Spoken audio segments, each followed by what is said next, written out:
Senegal's Constitutional Council has ruled that Parliament's unprecedented postponement of a February 25th presidential election was not in line with the Constitution.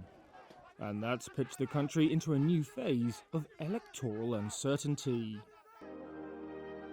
These uncharted political waters were first entered when President Macky Sall announced a decree to postpone the vote. J'ai signé le décret. He said a dispute over the candidate list and alleged corruption within the Constitutional Council would undermine the credibility of the poll. That triggered widespread unrest and raised international concerns that one of the remaining democracies in coup-hit West Africa was under threat.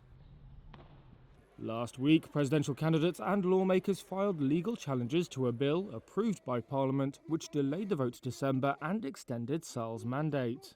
Critics had called it an institutional coup. Now the Constitutional Council has decided that the postponement law was contrary to the Constitution, according to its minutes on Thursday.